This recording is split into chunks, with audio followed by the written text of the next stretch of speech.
Hi Peaches, it's Shaaba. Welcome back to the channel. Thank you for clicking on another video. How are you doing? How are you feeling? Are you feeling good? Are you feeling well? Because I'm not. I'm feeling overwhelmed and a little bit stressed, and the world's a bit bitter, especially on the internet. And that didn't mean to rhyme, and it didn't really rhyme, but it kind of did. Basically, what I'm trying to say is it's time for a therapy Thursday. Grab yourself a hot chocolate. Dude, a hot chocolate's so good. That sounds so good right now. A hot chocolate, a little bath. Gilmore Girls. I've just designed the best evening for myself. Meanwhile, let's laugh and cry at things on the internet that we can relate to hopefully make ourselves feel better. Thank you, as always, Peaches, for tagging me in things, for sharing these things via DM over at Instagram at shaabaandjamie007. If you'd like to send me things for a future Therapy Thursday, please feel free to do so. I love a good laugh. I love a good chuckle. I love a good relatable moment. Let's go. My mum, don't fill up on bread. That's how they get you. Like at buffets, I feel you. My mum gave me a whole strategy. I know what's what. Don't get the chips. Don't get the onion rings. Don't go for the lower curry items. Nah, you want to be hitting those prawns. You want to be hitting that okra, not the bell peppers. No, everyone could get bell peppers. Okra's where it's at. Me, that's how they get you, coward.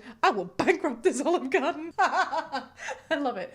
You do you, boo. There are two types of people in the world. The people who go to these places like buffets and they're like, oh, you're having 3 plates? And the people who are like, right, the strategy to make the most of our money today is 24 plates between us, baby. You're not allowed to leave until you make this happen. There's no in between. You're one or the other. Wait, is Olive Garden a buffet? Oh, Olive Garden and the breadsticks. Is this where this comes from? I've been to America multiple times now. I drove 1,600 miles across America on our latest trip for the US book tour. I've still not been to an Olive Garden. That's the real tragedy here. I hear it's amazing. I can't wait. I've done an Applebee's. I tried to do, is it Pamela? Pamelo?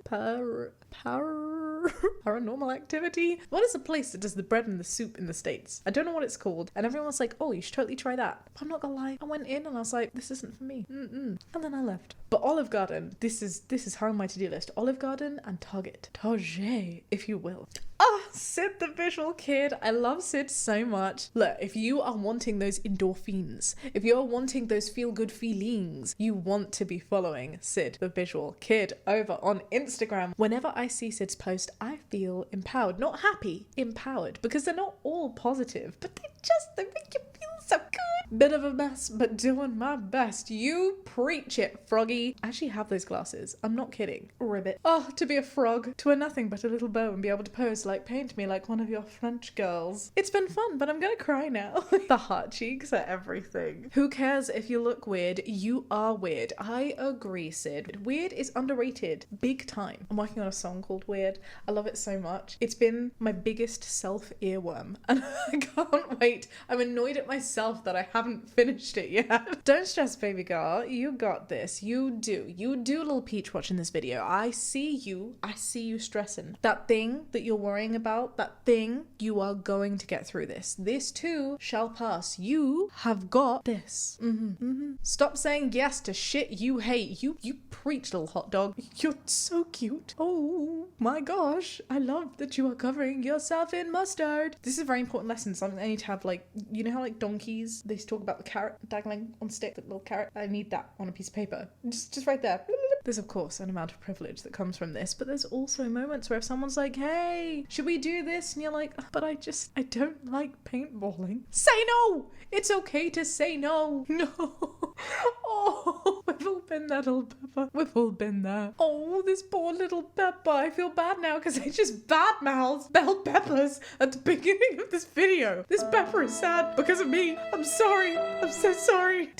Why? This is so funny to me. Do you know what makes me feel particularly weird about it? The frickin' Pepper's decapitated. It hasn't got a head. That's why it's sad. May I say, Pepper, whatever you're going through, this too shall pass, as I said to the other peaches, but also how magnificent and glorious your rainbow of colours are. I've not seen a Pepper as gorgeously gradiented as you. You're special, my friend. Yeah, but cause Tony practices the piano 20 minutes every day. Effect. He is a big nerd. Could Nerds are amazing. I agree. I mean, he totally is. Being a nerd is also underrated. Being a geek is also underrated. You want to practice the piano 20 minutes every day, Tony? You do that, baby. You do that, you little geeky, weird, nerdy person. Tinkle those ivories. 20 minutes actually isn't that long. Like, Tony is not a big nerd. Tony is underperforming. You get Tony to have the influence of a South Asian parent. Tony be that piano for 4 freaking hours a day, friend. 4 hours, then he's a big nerd. No, this isn't the case. It's good that you're doing things for 20 minutes a day. Hey, I do Duolingo 5 minutes a day. I've been doing it for... I actually don't know how long my streak is. Give me a hot second. See that? 1,392 days. That's a lot of days. Only 5 minutes a day, and I am very certain that if I was in Spain, if I had like, or any Spanish-speaking country, if I like also had the ability to do a little bit of charades, I'd totally be able to get by. I would not be phased, baby. Me encanta. Let's go. Jackie, you can't just white out a question you don't want to answer. Oh my gosh. Hey, that's kind of clever. I love that. I love that for you, Jackie. You know, even though the teacher wrote that, just know that they did that with a smile. You thought outside the box, baby. You're breaking the rules. You're making your own. You don't want to answer a question? Listen to the hot dog. Don't say yes to things you don't want to do. But also, stay in school. This doesn't apply in all situations. Oh, why was I unaware of the fact that disgruntled is in fact the opposite of gruntled? Is this true? To be gruntled means to be pleased, satisfied, and contented. Oh, why does no one knew this? Why doesn't anybody say this? Why don't we ever say, oh my goodness, you have made me very gruntled? That's like pog pillow talk. I'm so gruntled to have found this. Me too, gruntled pal. Me too. I wonder if this works with all words. Like, to be discombobulated. Like, if you're discombobulated, is that the opposite of being combobulated? Combobulated. Oh my god, it is! To put together in order. To bring something out of a state of confusion or disarray is to combobulate. I mean, I have been speaking English for a very long time, but I have to say my mind is blown right now. This has quite literally doubled a huge part of my vocabulary, and I am very gruntled about it. You'd sound like a total geek though, wouldn't you? I'm like, Tony, you know what? I dig it. It's not really my thing, but good morning to everyone who celebrates it. This is the energy that we all needed. The get back to bed. The day should not start before 12 p.m. Am I a night owl? I think I'm a night owl. I may sometimes have the energy of a midday hawk, but I am a night owl. What are you, fellow Peach? Pop your little butts downstairs in the comment section. Let me know. I saw one person say that they are not an early bird, a midday hawk, or a night owl. Jamie actually called himself an early worm once. He's not quite lived it down. No, this commenter said that they were a permanently exhausted pigeon, and I've never related to anything more in my entire life. The 4 stages of a day off. I will do so much stuff. Later, I will do lots of stuff. Eventually, I'll do some stuff. Oh no. Feel this too hard. This is not a day off. This is my everyday. If I don't have a to-do list, I have a to-do list. I set an alarm this morning for 9:17. My to-do list was so big. It had so many things. I was very of the disgruntled nature. And then before I knew it, it was 6 p.m. and I was like, oh, I should probably film some videos. I don't know where the day went, do you? I don't know who I was talking to. I don't know where my head went. That's the neurospices for you. It do be like that sometimes. You let them shenan once, they'll shenan again. They will. Do you know, there was a time in which these Therapy Thursday videos were really useful. They were like actual learning moments, and they've just descended into total chaos because you send me things, Peaches, that are of no benefit, and I'm not mad about it. Why don't you like that person? They seem so nice. You know who also seemed to be nice? A boom. Dude, I have never wanted to double tap something so hard. This is so true. You get a vibe when you have been burnt by people before, when you know what I'm talking about, you know the kind of people I'm talking about. You develop this like gaydar. It's not gaydar obviously, because that's a wonderful thing to have. It's like a dickdar. You know, it's a dickdar. You just see someone, sometimes they don't even need to speak, just the way that they hold themselves, the way that they speak, you're like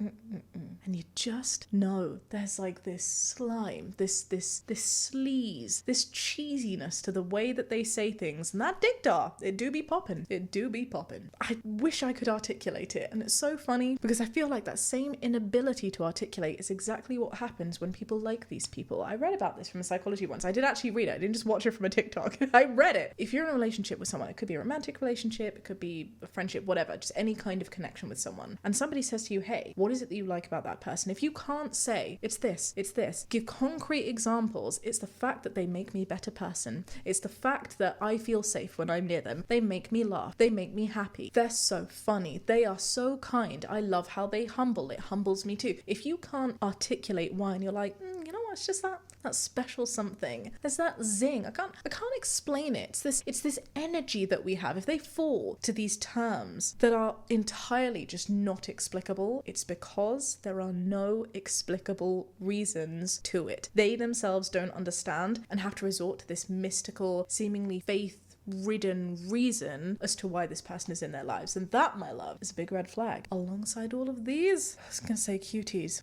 Well, dis-cuties. There you go, that makes sense. Boop.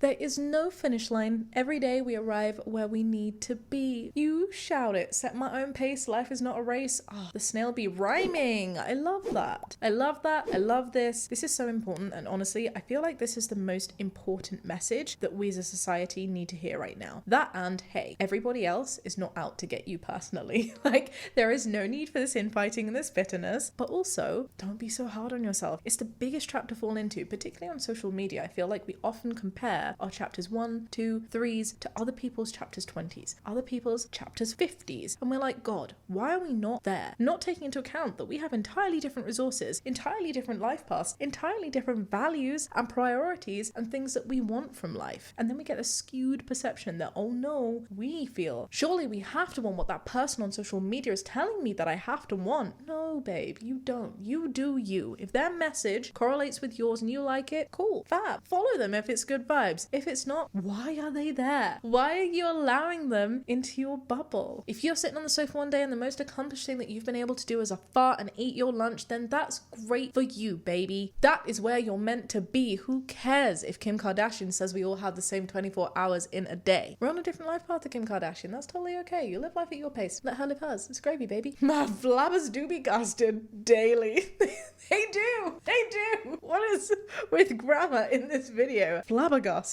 Is it a thing to be flabber and another thing to be gasted? I don't think so. I think this is just silly. But I like it. My flabbers do be gasted. If I had flabbers, I better be these. It would, wouldn't it? It'd be the bingo wings. They've got to be your flabbers. If you were a flabber, what would you be? Let me know downstairs in the comments section. I've been working on how I react when I'm mad and I'm doing terrible. And that's okay. Sometimes those flabbers do be at full throttle and we can't always be...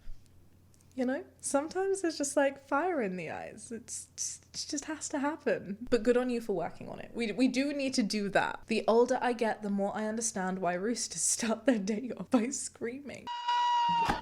This is so funny to me.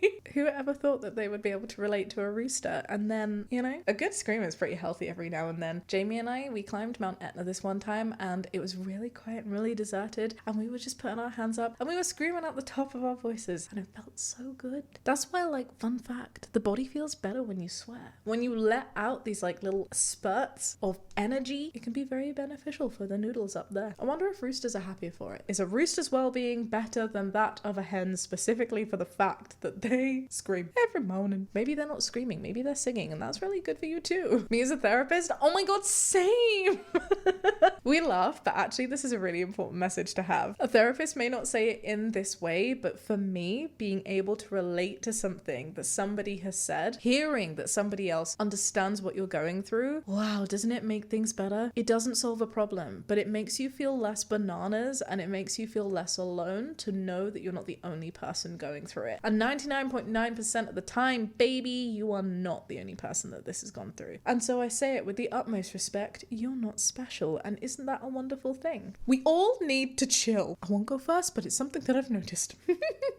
This is me. Take my advice. I don't use it. We absolutely do, though. That is how the flabbers stop being so gasted. I love talking and I can't wait to find out what I say next, personally. I love the confidence that comes off of this. Real talk, there was a time when selfies were like first becoming super popular, right? Like they were like invented. I know it wasn't invented. People back in the Stone Age, I'm sure, were like taking little self-portraits. Self-portraits have been a thing for a while, but the selfie on the phone, the selfie. When that first became a thing, there were waves of people talking about how unbelievably selfish it is, how unbelievably egocentric you must be, how arrogant and blinkered from the rest of the world, how entitled, how horrible you are for wanting to take a selfie. Could you imagine if people said that now about selfies? I'm sure like some people still do, but it's like a very marginalized opinion. Most people are very happy with selfies. They see it and they're like, oh, you live your best life. At least the people that I'm exposed to on the internet. And I love the fact that selfies have become more normalized. I love the fact that there's significantly less stigma around them, because what is wrong with wanting a little bit of self-love, a little bit of self-appreciation, a little bit of reflecting and capturing yourself in a moment? I think it's a very good thing, as long as it's like within context, as long as you're still reading the room, you're not detracting from real life in a meaningful way. I totally champion the selfie in the same way I totally champion this comment. Love yourself, love what you say, have faith that what you're gonna say is gonna be amazing, and just like roll with it. I can't wait. Especially if you're spicy brained, I don't know what I'm gonna say, and sometimes I say things and I'm like,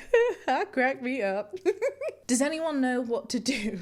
That's it. That's the tweet. Does anyone know what to do? No. That's what I'm most annoyed at the generation above me for. I cannot believe I went through childhood thinking that as an adult, you'd have your shit figured out. It is the biggest myth. Nobody knows what to do. And if only they told me that, I would have stressed significantly less in trying to find out the answer to this question. I'd have spent more time in just being instead of feeling a need to do. Isn't that a lovely mantra? Be. Don't do, just be. I mean, pay your bills, right? But beyond that, just be.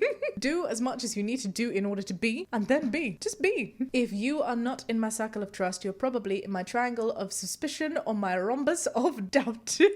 Don't even get me started on my parallelogram of paranoia, baby. Oh, I can think of a couple of people who are in my triangle of suspicion. Psh, there's a long list. There's a bloody big triangle. I tell you, that's a pyramid. That shit be going 3D. I texted a friend asking if he wanted to do something, and rather than giving an excuse, he simply wrote back, sorry, I'm not interested in doing that. And I think what we all need now is his therapist's phone number. I totally agree. Please give me constant doses of this therapy. It's not a linear journey, but it's such an important message. Just last week, I was just like, oh, I feel bad, but I so don't want to do this thing that you really want to do. Jamie is a lot better at this than I am. I'm such a chronic people pleaser. I hate it. I'm doing a lot better. I have grown from my people pleasing ways. I feel like now I'm like a not a pleaser, just I don't quite fit the mold, you know, not fully. But I will say, in the moments where I have miraculously found my metaphorical balls and done this and been like, hey, I'd love to hang out with you, but this isn't really my vibe. Let's do something else together and you can find some other friends to do this, and that's great. I don't even know why. My head is like, they're gonna hate me. I'm not gonna have any friends anymore. But that's not the case. They're just like, cool. You know what the funny thing is? If you end up doing these things that you don't want to do, it's likely gonna show, and they'll have a worse time than if you didn't go and they took someone that really did want to go, which is the total opposite of people pleasing, because you're people displeasing.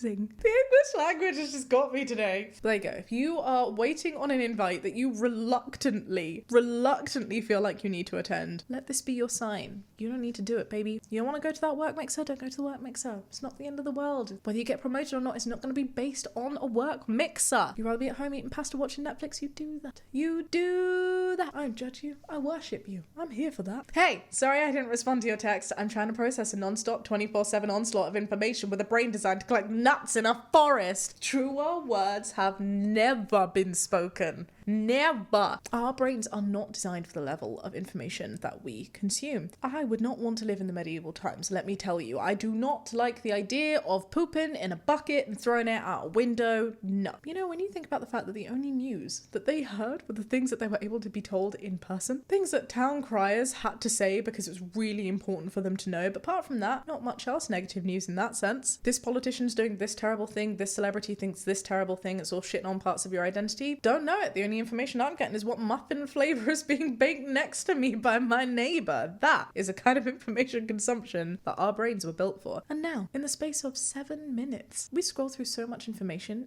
specifically designed to keep us hooked by messing with our chemical balances in our brains that increase our stress levels and keep us gripped in fear. Not in happiness, in fear. In those 7 minutes, we can find out about all the atrocities that are happening on the other side of the world. Not just that, the next moves by politicians that affect not just you, but your neighbour, your best friend, your dog's sitter's sister's husband's wife's curtain maker. Every single problem, not only connected, but amplified, specifically going wah, wah, wah, trying to get your attention. Add to that spotty hormonal teens trying to blast on the internet things to push other people down in order to try and make themselves feel better. Not just spotty hormonal teens, anybody with low self-esteem. And then men? Just men? Nah, I'm not here for it. And I say 7 minutes, not trivially. This is literally a paper that I did as part of my PhD research. Just 7 minutes of doom scrolling or kindness scrolling can significantly affect our well-being. It's not right. It's not how our brains were designed to function. We're not supposed to be exposed to this much information, especially this much negative information. And then we question why our society's going to shit. We manipulate and we treat people as paychecks and pawns, and we put them against each other because that's what benefits the bottom line of white cis men the most. On a lighter note, wish they made thought cancelling headphones. That's such a good idea. Oh my goodness. If they could, that would be cool. That would specifically help the problem that we were just talking about. Oh my goodness, my fellow neurospices, that would be amazing. Do you know how much work I get done? There are coaching techniques that you can use to help cancel those thoughts and push those away. There's also medication, of course, and something that Jamie showed me recently. There is a word for it and I can't remember what it's called, but it's like these types of music videos where like if you put them to the side, they go deep doop, deep doop, deep doop. They use a panning effect. Cannot remember what they're called. Gosh, it's gonna bug me so much. But it's specifically helpful when you're in a mindset where you literally cannot think because you're just so overwhelmed to just concentrate on this one thing. And they do it with so many songs and they just play it where they like ping pong it off one side to the other and it speaks to different parts of your brain and it's magic and it's very amazing. Started from the bottom, now we're a little bit above the bottom. Yeah, I love this. Set those realistic goals, Papito. This is what we need to see. Oh my god, thanks everyone for 20k. I love this so much. So much. Look, if you're just too far gone, like this inbox is, Delulu is your best way forward, babe. Delulu. At least you'll be happy. This is a wonderful note to end on. Thank you so much everybody for joining me for today's Therapy Thursday. Look, I'm not suggesting that we can cure your life's problems, but I'm really hoping we put a little smile on your face. If you enjoyed this video, do give it a thumbs up, subscribe if you'd like to see more. Beaches, if you have Therapy Thursday fitting memes that you'd like to be included next time, tag me in a comment, send it via DMs, we'll laugh together. For now, I will love you and leave you, and I'll catch you next time with a different video. Be kind and have a great day. Bye.